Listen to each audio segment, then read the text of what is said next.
Hi, I'm Ted Nelson, and I'm going to talk about Dr. John C. Lilly, the brain guy, the dolphin guy, the psychonaut, who is treated worshipfully, almost as a deity, by some people and at some websites. I have a more balanced attitude. This is a personal testimony.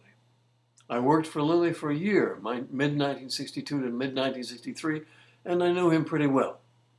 He was fairly ruthless and a great con man, but good company. He is famous for several things. One, his early brain experiments with monkeys. Two, I'd heard about that in college. Two, his later work with dolphins. And three, his wacky later books about having sex with gods from outer space. Okay. I worked in Lilly's Miami lab for exactly a year, starting in 1962 and ending in 1963. And I knew 5 dolphins very well, and I loved them. They're very, very smart and very, very intense, both qualities I like. There are extensive archives on John C. Lilly at Stanford. In my archives, I found only one carton, which I don't have time to go through, but I have a lot of memories which I'll run through here. Lilly was famous first for his monkey brain work. I heard about it in college in the 50s. He discovered the so-called pleasure center. He would strap the monkey into its chair, cut off the top of its skull, and stimulate its brain with many wires. He found that certain places in the brain would cause pleasure, and the monkey would hit the button constantly for shocks to those pleasure centers, going without food or water just to get that jolt. Pretty gruesome, but considered acceptable in the 1950s. Then came his dolphin research. In the 1960s, Lilly had gotten into dolphin research. I heard him speak at Harvard, where I was about to get my master's. I wrote to him with ideas for analyzing dolphin language, and he hired me to work at his Miami lab called Communication Research Institute. I stayed there for exactly 1 year till my fights with his wife, Elizabeth, reached a climax.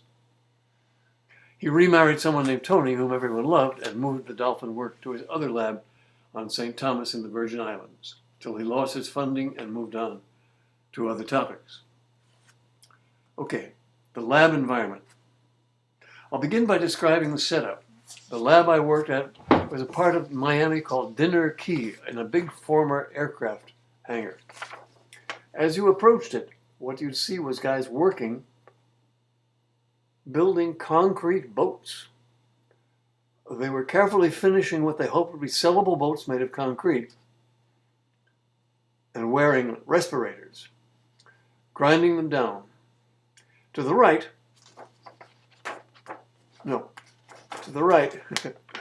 was the entrance to the lab, which required a key. Through that door on the right were stairs going up, and if you passed those stairs, you came to the biggest pool. When I say big, I mean about 7 by 15 feet. When I got there, that tank had only one dolphin named Sissy. She had room to swim in circles.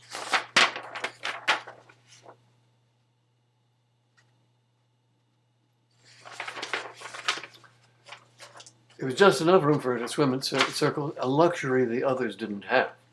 I'll talk about her later. On the other side of the tank, to the east, we had a library.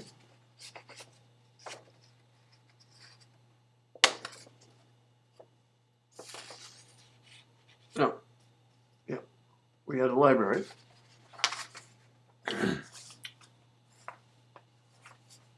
With a lot of books about whales and a sliced dolphin in plastic. Okay, back to the main part on the right. When you went upstairs, there was a dry room with sunny windows where we people had our desks and lots of electronics. And further in there was the wet room with a tank containing 2 dolphins, Bar and Chichi. I'll talk about them later. They saw no sunlight, just electric lamps. In charge was Chuck Severn, who managed the lab, had been in the Army and was bossy. Then there was a gal with a master's in psych, Ginger, I forget her last name, who was also bossy. Ernie Keltz managed the facility and did what he was told. Then there was Willie the cleaner, whom I liked very much. He was black and 30 and couldn't read, but one of the nicest people I ever knew. A little after me, there arrived a Link computer. We were one of the lucky places that got one. You can look them up, LINC. The Link was called by some the first personal computer. It had fast tapes, little tapes, Link tapes they were called, and a small CRT. I believe it was the first computer I ever saw, though I already had visions of a computer future 2 years before. Ben Locke, who ran the Link, wouldn't let me near it, but I wouldn't have had time anyway. Okay. Whales. So let's talk about whales and dolphins. It's not generally understood that dolphins are small whales. While big whales are enormous, up to 60 feet, the smaller ones are not. Smaller whales are called dolphins and porpoises. Cetaceans is the general scientific term, but I wanted to stress that dolphins are small whales. Whales or cetaceans have to breathe at the surface, and they're mammals. They give milk to their young, and they have horizontal tails called flukes. As I showed you in the sissy picture. This is how it looks from above. Horizontal tails. Unlike fish, fish tails are vertical because the fish stay mainly at one level. But whales have a horizontal tail fluke because they must go up and down, up to breathe at the surface and then down to feed. If you go to a big marine tank like SeaWorld, you'll see dolphins swimming around fast. And you'll see the power with which dolphins can swim. You can actually hear the powerful thrust of their tail flukes. Now, whales breathe through a blowhole, always on the top of their head when they break the surface. It opens for them rapidly to breathe air in and out, breathe out and then breathe in. Then the blowhole closes as they go under. To hear the dolphins breathe was a surprise to me. Loud and sudden. Every 30 seconds or so, each dolphin would go as he or she quickly exhaled and breathed in. Now, dolphin intelligence.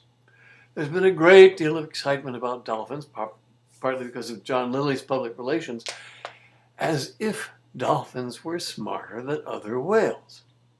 There's no reason to believe that.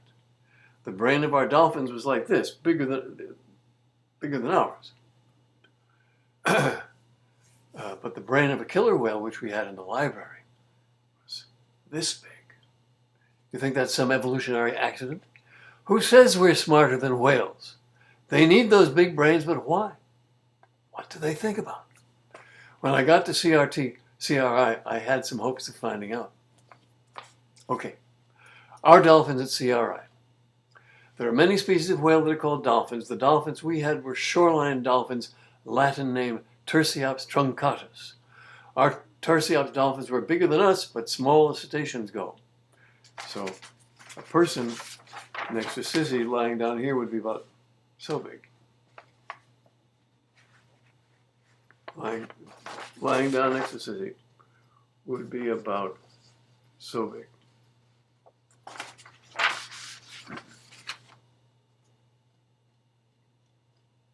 So here's a bad drawing of a Tursiops face. I will show you a photograph of a Tursiops, but that's a copyright problem. If you want, go right now to YouTube and type in Tursiops, and you'll see a lot of neat films of them. Now here's a diagram of the inside, showing the skull. The Tursiops dolphin has a very big forehead, but its brain isn't in the forehead like a human's. The brain is back here. The forehead part is called the melon, and it's an acoustic lens for exactly locating the source of a sound, whether it's a fish or another dolphin.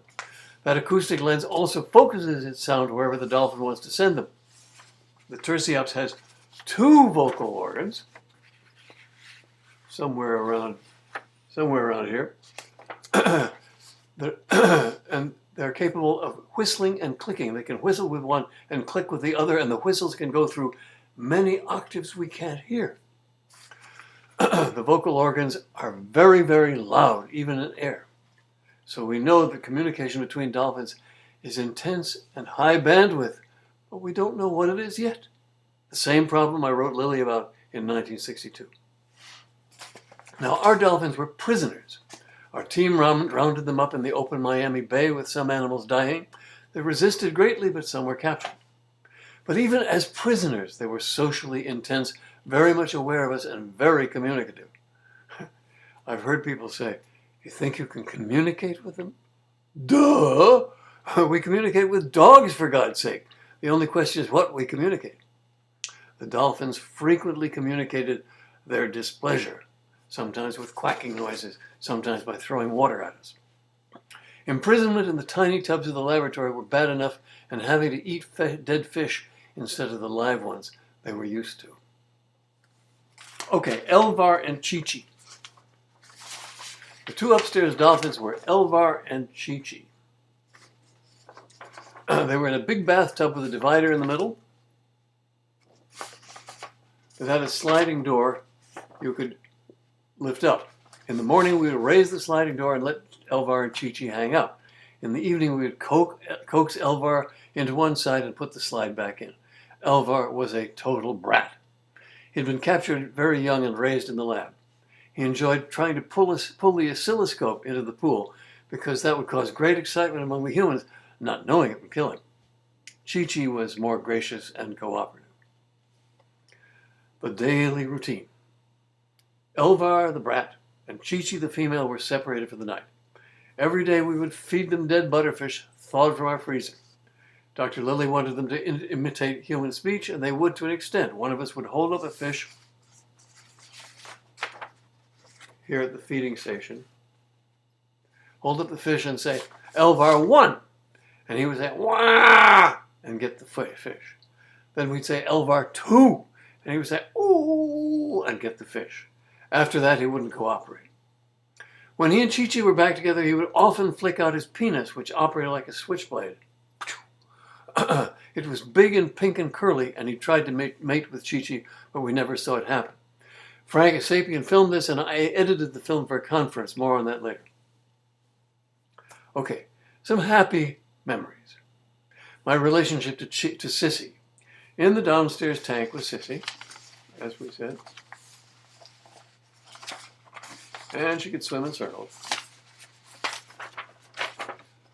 She liked me, and as she swam by, she would often present her genitals, which I would caress and sometimes finger. She liked that.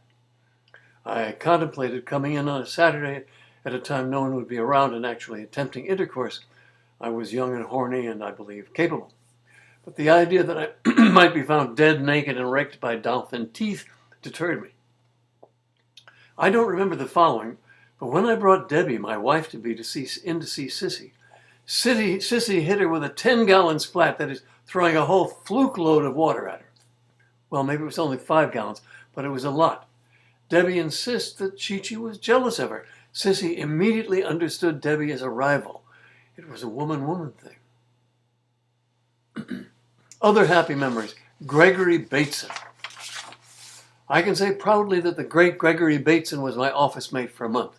He was an immensely likable man, although his main book, Notes Toward an Ecology of Mind, is incomprehensible. When I told him that I'd spent time with Margaret Mead, his former wife, he yelled enthusiastically, "Oh, Margaret!" and then some compliment. I may have told him that I was trying to think of a word for connected text on a computer screen. This was about when I thought of the word hypertext. And he told me his father had coined the word metamerism. In biology, that means repeated biological parts like ribs or leaves. The only theoretical discussion I remember having with Bateson was as follows. I said, "It seems to me that greeting behavior is a transition between social states." And he said, "Of course." One night, Debbie and I had Bateson and the Lilly'S to dinner in our little apartment above a garage with slatted glass windows. It was a delightful time, the high point of my experience at the Lilly lab. Elizabeth Lilly was very nice and complimented me on having found the place. That was the only pleasant interaction with Mrs. Lilly that I can recall. Other pleasant memories of that time. On weekend evenings, I would sing in coffee houses with my banjo. There were 2 coffee houses in Miami, and I got paid $10 a night, which helped. The Miami folk scene at those coffee houses was a little community. Almost all my friends in Miami were the regulars who performed there. One of my pals singing at the coffee houses was Dave Crosby, who later became famous. We hung out in the Coconut Grove drugstore reading Playboy side by side. Crosby gave me my copy of Stranger in a Strange Land. Now to the not-so-nice memories. The hunt. Capturing and enslaving the dolphins required a fearsome expedition. There was one such expedition in my time, and I didn't go on it. I think it was Chuck Severn and Ernie Kelson, a Boston whaler, with nets. They caught 3 dolphins, later called Old Bull, Mother, and Baby. Probably caught because he was old and weak and she was lactating. I believe a couple of other dolphins were killed in the process. The one we called Mother arrived with her back terribly bent horizontally like the letter C, so she couldn't straighten. They were put into Sissy's big tank, which became very crowded. Dr. Lilly told Chuck and me to try to straighten her back, and by pulling, she would cry out in pain. Baby would attack us in her defense. I think someone would hold his fluke so he couldn't bite us, but I didn't know that she ever got straight before I left. Later, Lilly asked for name suggestions for Baby. I suggested Squeedunk, which was the opposite of Podunk, but Lilly chose to name him Peter. Peter later became famous. Okay, what research was done? I believe our lab had made one discovery before I got there. The dolphins sleep on only one side at once. However, I've been able to find no documentation that attributes that discovery, now well confirmed, to Communication Research Institute. The only research I saw being attempted was by a visiting professor, Peter J. Morgane, M-O-R-G-A-N-E. I've just looked him up. He specialized in the limbic system of the brain. But Morgane didn't stay long, just a month, and I believe he was frustrated in trying to conduct research. Okay, my personal experiences with John Lilly. Lilly wasn't around the lab very much. He was mostly at the other lab in St. Thomas and going to meetings, but our interactions were memorable. Foremost, I proposed to Lilly to make a movie called Man and Dolphin as a short subject for theatrical release, using the footage we had already, shooting some more N16 and capitalizing on his book of that title. I even wrote a script for it, which you can read on the Internet Archive. In those days, feature movies were often accompanied by short subjects, so-called, and this would get enormous public interest, assuring its success. I compared it with Kon-Tiki, a messy feature shot in 16, but an enormous hit for the fans of the original book. Lilly was quite enthusiastic about the prospect of a Man and Dolphin movie. Some other memories of John Lilly. After Old Bull died, Lilly and I spent an entire Saturday afternoon while he dissected the body, and I took hundreds of pictures single frame with the 16mm Bolex. Boy, did it smell. Inside, the dolphin is like other mammals, but big-hearted. Lilly bragged to me about having written Man and Dolphin in one weekend on amphetamines, and I was in on a conversation where he and Peter Morgane compared amphetamines they preferred. I had only slight experiences with these matters. I'd had Dexamyl prescribed for me at Harvard. Once when I said to Lilly, "It is I," or some such locution, Lilly said, "Is that how they teach you to talk at Harvard?" "No," I said, "that's how we spoke at home, in classical English." Okay, the Mark Bolton story. My favorite moment with Lilly was one day when we had a new kid in the lab, Mark Bolton. It was time to put the slide down between Elvar and Chichi.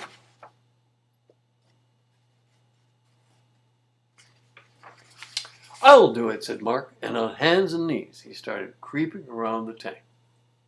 "Watch this," said Lilly, and sure enough, Elvar floated around it, not seeming to make a move, but spitting mouthful over mouthful on where Mark was crawling around. When Mark stood up with the slide, Elvar yelled, "Toot, toot," and gave Mark the 10-gallon splash. A last Lilly anecdote. My mother, who was a grandiose actress, came down on one occasion and visited the lab. Lilly came to the airport with us when she was leaving. My mother had her little dog Maestro in a carry-on, but a little boy asked Lilly what it was, and Lilly said, "It's a monkey." The child cried, "Look at the monkey!" And the upshot was that the dog had to be put into cargo. My mother was very displeased. So Lilly was a trickster. Okay, my endgame at CRI. I'd had a fight already with Mrs. Lilly over growing a beard. She demanded I shave and I refused. Little did I know that she would have it in for me after that. When I became Lilly's photographer and we talked about Man and Dolphin, they moved my desk to an old bank building with a movie editing setup, and I edited Frank Sapient's film of Elvar and Chichi swimming around sexually with Elvar's curly penis out. It was 3 minutes long, maybe 5. I edit it for continuity to make the motions seem continuous and understandable. In my files, I recently found a desperate final correspondence, a series of plaintive messages from Frank Asapian, asking please to rush that film to him for a conference presentation. I showed the finished version to Lilly, and he said to put my name on it as the editor. I shouldn't have. It took an extra day, but then I sent it out rush. When I got home, I got a call from Elizabeth Lilly. She had actually removed the film from the post office mail stream. She demanded to have me take my name off. When I said Lilly had told me to put my name on it, she said I was lying. That was the last straw. On Saturday, I cut my name off it. I don't know if Frank got his film in time for the conference. And on Monday morning, I quit. Dr. Lilly happened to be there for an exit interview. He asked me, what about the Man and Dolphin film? I just shrugged.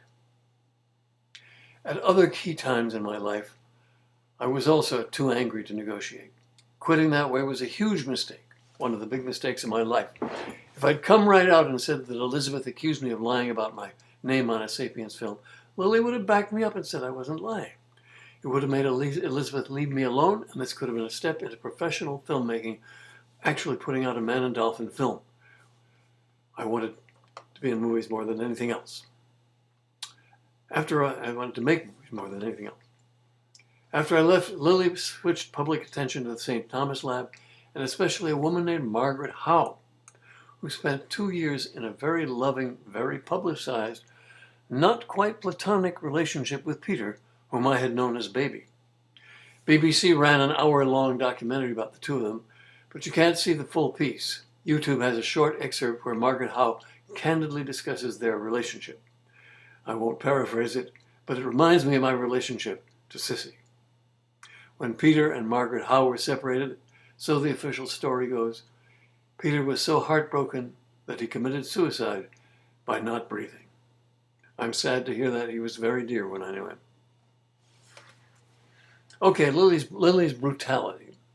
What doesn't come through in Lilly's writings was his straightforward callousness and brutality. He wasn't a sadist, just unscrupulous and driven, with no compunctions, almost the, quote, mad scientist of popular fiction. In his early experiments with rhesus monkeys, I believe he sawed the tops of their heads off and attached electrodes all around.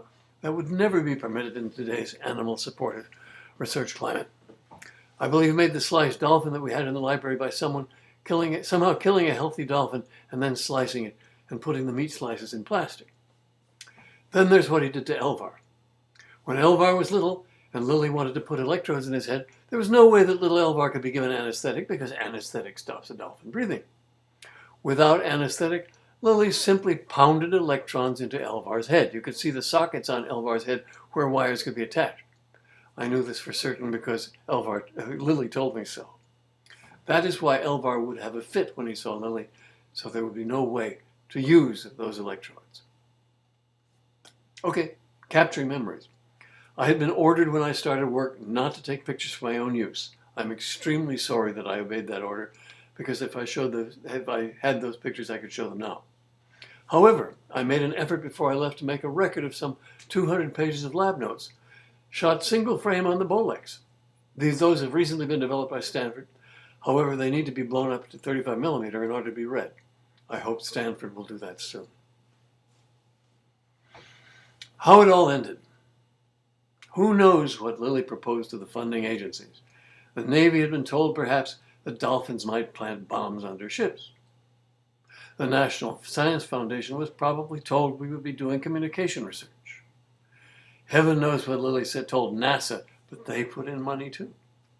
My father-in-law, Debbie's father, L. Joseph Stone, knew people in the NSF, and he told me that Lilly lost his funding because they found out he was mistreating the dolphins, which the NSF could not allow.